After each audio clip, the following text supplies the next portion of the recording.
Buonasera, benvenuti a questa edizione del nostro telegiornale. Vediamo subito i titoli.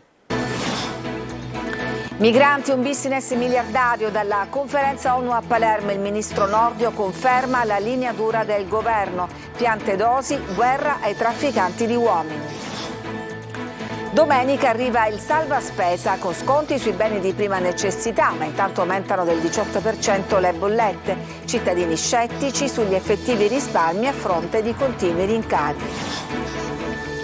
A Catania il tasso più alto di dispersione scolastica. Oltre ai dati allarmanti emergono anche casi sconcertanti di prevaricazione maschile sulle ragazze. Se ne è parlato al convegno sul centenario della nascita di Don Milani.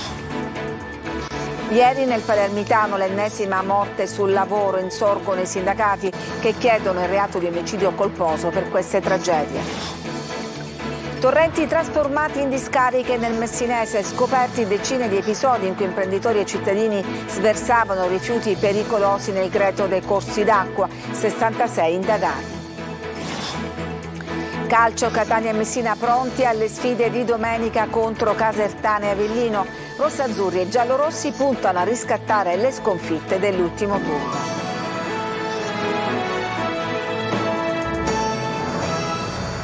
Dunque partiamo dalla conferenza internazionale promossa dall'ONU a Palermo. Il sottosegretario Mantovano ha invitato i ministri dell'interno di Germania e Francia ad un'azione comune per combattere i trafficanti. Al convegno hanno partecipato anche i ministri Nordio e Piantedosi. Ci dice tutto Marco Gullà.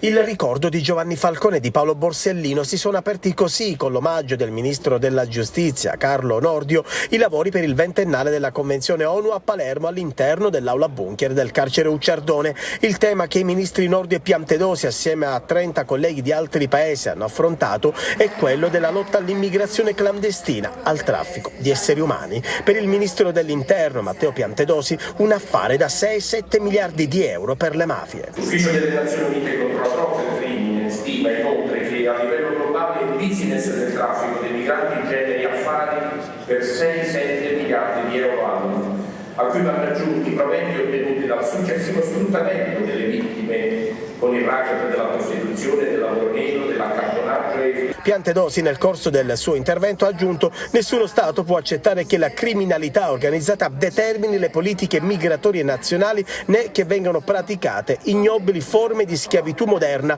La Convenzione di Palermo, con la sua lungimirante visione, ha consentito di rafforzare la nostra capacità effettiva di prevenzione e di contrasto ai crimini gravi e organizzati. Per il ministro Nordio invece bisogna ingaggiare una guerra globale ai trafficanti di esseri umani. Noi dobbiamo ingaggiare una guerra totale, globale e senza scrupoli ai trafficanti di esseri umani. Il ministro Piantedosi ha tenuto incontri bilaterali con Libia, Tunisia, Somalia e Nigeria con l'obiettivo di creare dei corridoi di rimpatri assistiti per tutti quei migranti irregolari.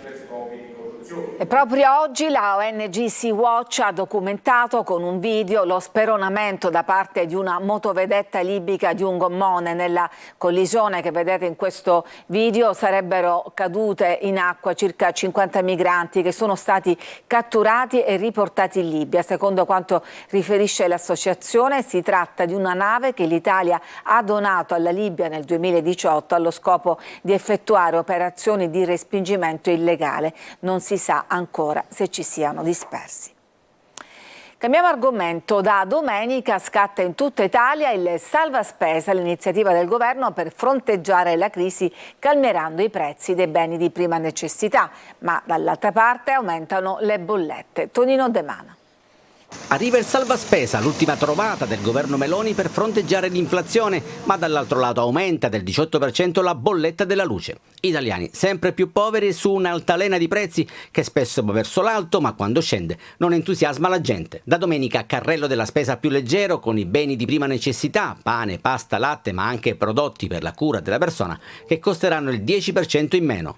Lo dice lei, la Meloni. Qua non mi sembra che funzioni così. Andiamo a fare la spesa ed è insostenibile, credo, un po' per tutti. Male, non ci arriviamo a fine mese. Ci sono delle cose che magari evito di comprare perché poi diventano un lusso che non ci possiamo permettere. Per esempio? Per esempio il pesce, certi tipi di pesce ovviamente. 5 lettere e una parola che inizia con la C. Costi. Io avevo pensato crisi. Crisi anche, crisi, sì. E aumentano le bollette del 18%, ora che arriva l'inverno. Mia suocera 150 euro, cioè è arrivata una bolletta, una persona sola, persona anziana, con una pensione di 600 euro. Se non ci fossero i figli, non so come potrebbe fare. C'è un tempo nei genitori che mantenevano i figli, ora è il contrario. È al contrario, purtroppo così. Il provvedimento del governo sarà in vigore fino al 31 dicembre 2023, ma non si esclude una proroga. Parliamo adesso di dispersione scolastica, l'abbandono della scuola da parte degli studenti. A Catania, oltre i dati allarmanti, ci sarebbero all'origine anche casi di prevaricazione maschile sulle ragazze. Il quadro è emerso dal convegno sul centenario della nascita di Don Milani. Sentite le parole dell'arcivescovo Renna. Eva Spampinato. Tante ragazze, me lo diceva un signore della pescheria di Catania, mia figlia non va a scuola perché il fidanzato non vuole. È un quadro allarmante quello che emerge dal racconto di Luigi Renna. Il vescovo di Catania, intervenuto nel corso del convegno sul centenario della nascita di Don Milani, svela al grande pubblico una realtà che conoscono tutti. Nei quartieri catanesi molte ragazzine abbandonano la scuola perché diventano donne e madri troppo presto. A 16-17 anni il primo figlio, si lascia la scuola, poco dopo i 20 anni il secondo figlio. Perché a 16 anni poi queste ragazze sono già grandi, alcune di loro, e quando si va in alcune scuole materne, io sono stato in una scuola di periferia che è portata avanti come quasi un'ala dalla scuola del Torino, che è pure una scuola di eccellenza, erano ragazze ventenni, poco meno che ventenni, quelle che erano alla festa di Natale dei loro figli. C'è una questione di genere. Da qui i preoccupanti dati sulla dispersione scolastica nel capoluogo. A Catania 10 punti percentuali in più rispetto alla media nazionale. Nel 2021 la dispersione scolastica era del 25%, 1378 gli studenti in meno tra il 2021 e il 2023. La scuola insieme alle istituzioni devono fare in modo che poi sia nel corso del percorso scolastico che anche immediatamente finito possano esserci misure per aiutare i ragazzi a proseguire negli studi e a formarsi opportunamente. Non a caso la nostra città è stata scelta come sede del convegno nazionale sulla dispersione scolastica organizzato in occasione del centenario della nascita di Don Milani. L'ennesima morte sul lavoro ieri con un operaio schiacciato da un solaio nel Palermitano. I sindacati chiedono di applicare il reato di omicidio colposo. Giusy Lazzara. È lunga la scia di morti sul lavoro in Sicilia, sono 27 dall'inizio dell'anno. Ieri è rimasto schiacciato sotto un solaio Filippo Ciancimino. L'operaio di 63 anni stava lavorando alla ristrutturazione di una palazzina a Belmonte, Mezzagno, nel Palermitano. I primi a intervenire i vigili del fuoco che hanno cercato di liberarlo dalle macerie che non gli hanno dato scampo. Il tema qui è la vita e la salute dei lavoratori. Abbiamo proposto in questi giorni come organizzazione sindacale quella di definire omicidio colposo le morti sul lavoro. Quindi su questo noi auspichiamo in un confronto con il governo sia regionale che nazionale che veramente dia un segnale forte rispetto ormai a un dramma che, ripeto, è inaccettabile e che non può più concludersi o espletarsi soltanto con delle dichiarazioni appunto a mezzo stampa e poi dopodiché il nulla. È triste il bilancio e solo per citare gli ultimi casi mortali. Il 14 settembre un ufficiale di 29 anni di Messina della Caronte Tourist è rimasto vittima dell'incidente nel porto di Salerno. Ferito con un altro collega, sono stati travolti da un mezzo pesante mentre manovravano sulla banchina del porto. E il 30 di giugno un operaio catanese è morto mentre scaricava materiale da un'autocisterna in un'azienda del Siracusano. Per Carmelo Musumeci, 59 anni, non c'è stato nulla da fare. La Procura di Palermo ha notificato l'avviso di conclusione delle indagini preliminari nella vicenda sulla droga ai VIP venduta ad alcuni frequentatori di Villa Zito, ritrovo di politici, manager e imprenditori. 6 le persone sotto inchiesta che ora rischiano la richiesta di rinvio a giudizio. Lo chef Mario Di Ferro, finito ai domiciliari il 29 giugno assieme ai fratelli Gioacchino e Salvatore Salamone, Gaetano Di Vara, Giuseppe Megna e Pietro Accetta. Tra gli acquirenti di cocaina dallo chef anche l'ex presidente dell'Assemblea regionale siciliana Gianfranco Miccichè, che non è però indagato. Torrenti trasformati in discariche. Succede in provincia di Messina, dove decine di imprenditori ma anche semplici cittadini sversavano negli alvei un po' di tutto. Francesco Triolo. Sversavano rifiuti nei torrenti senza alcuna cura dell'ambiente e delle norme. In tema di smaltimento sono 66 gli indagati tra imprenditori e cittadini nel Messinese nell'ambito di una operazione condotta dai carabinieri a seguito delle indagini della Procura della Repubblica di Barcellona Pozzo di Gotto, diretta dal procuratore capo Giuseppe Verzera, che ha disposto anche il sequestro di 14 autocarri del valore complessivo di oltre 1 milione di euro appartenenti a diverse ditte della zona, nonché la misura cautelare interdittiva del divieto temporaneo di esercitare attività imprenditoriali per la durata di 1 anno a carico del titolare di un'impresa. 2 i procedimenti nell'ambito dei quali si stanno effettuando da questa mattina perquisizioni e sequestri. I reati sono quelli di realizzazione di discarica abusiva, combustione illecita di rifiuti e abbandono di rifiuti. Le indagini hanno documentato numerosi sversamenti illeciti di rifiuti nei greti dei torrenti Mele e Patrì, a finire nel registro degli indagati titolari di imprese del settore edile, della lavorazione del legno, di prodotti agricoli, del commercio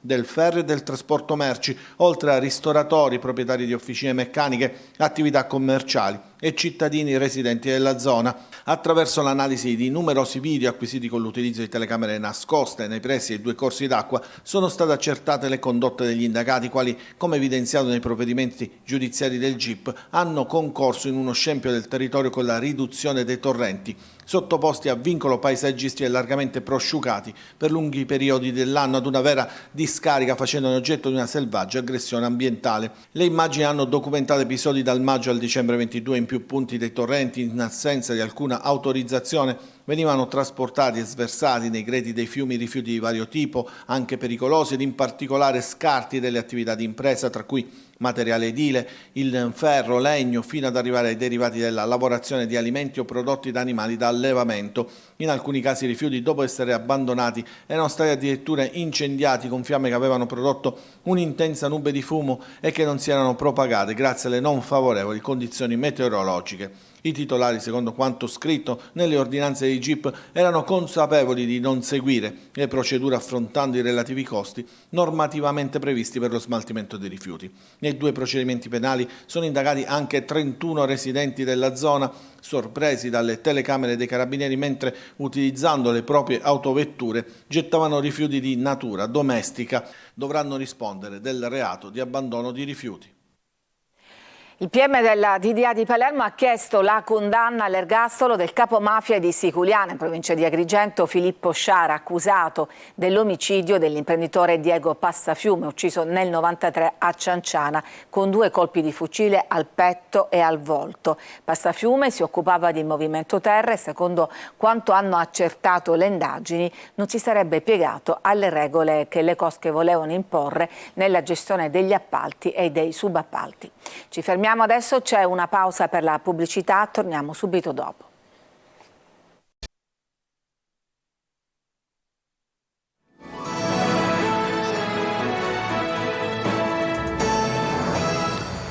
Siamo di nuovo in studio, è Carmelo Grasso, il nuovo presidente del Comitato dei Festeggiamenti Agatini. La nomina dell'imprenditore sessantenne, da sempre impegnato nel sociale e fervente devoto di Sant'Agata, è stata formalizzata assieme ai nuovi componenti dell'intero comitato dall'arcivescovo di Catania, Monsignor Renna, e dal sindaco Trantino.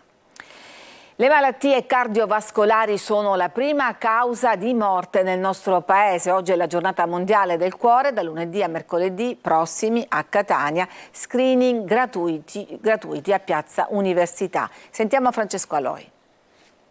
29 settembre è la giornata mondiale del cuore, un muscolo fondamentale per la vita che va sempre tenuto sotto controllo.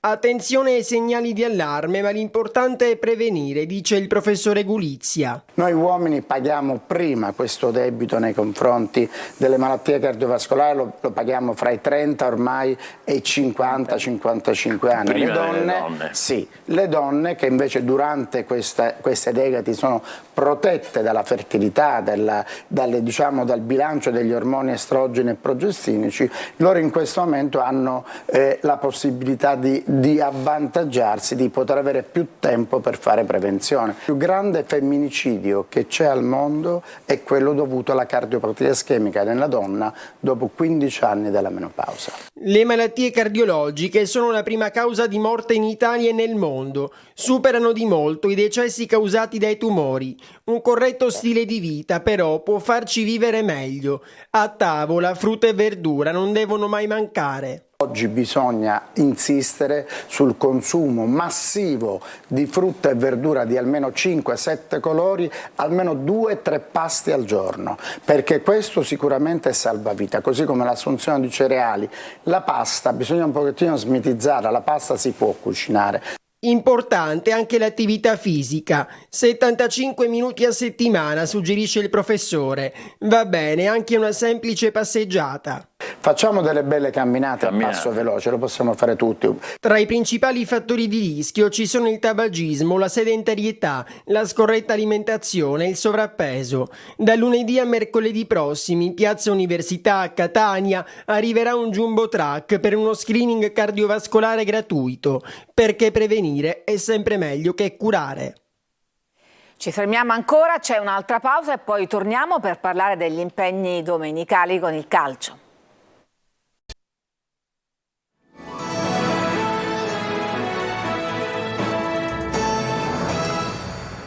Ed eccoci alla pagina sportiva. Catania e Messina con la testa già agli impegni di domenica, orario inconsueto delle 14 per le sfide delle due siciliane. Gli Atenei giocheranno a Caserta mentre gli uomini di Modica sfideranno l'Avellino. Francesco Triolo.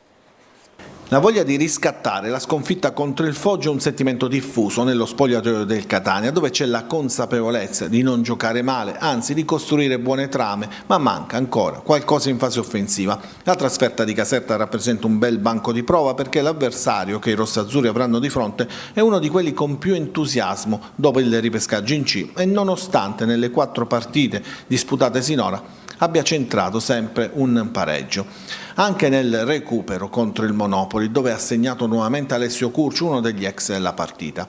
Per Cangelosi sono arrivate buone notizie anche dai rientri di Carretta e Montalto, che hanno dimostrato di poter essere 2 elementi importanti.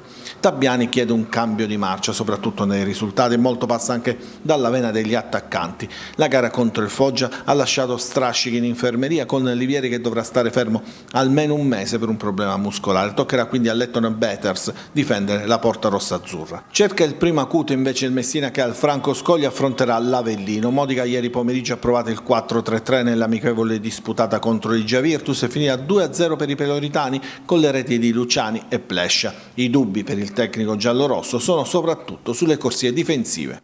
Secondo me siamo sulla buona strada in termini di gioco, magari ci manca qualcosa a livello di risultato, ma alla lunga le prestazioni pagheranno e quindi sappiamo che se continuiamo in questo modo sicuramente ci toglieremo belle soddisfazioni. Diciamo che l'Avellino non c'ha solo Paterno, sicuramente Paterno è un ottimo giocatore, ma sono tutti forti davanti e noi cercheremo di fare il nostro meglio come sempre per cercare di arginarli. Da valutare nelle ultime sedute sono le condizioni di Giunta, Pacciardi e Firenze, che si sono allenati a parte.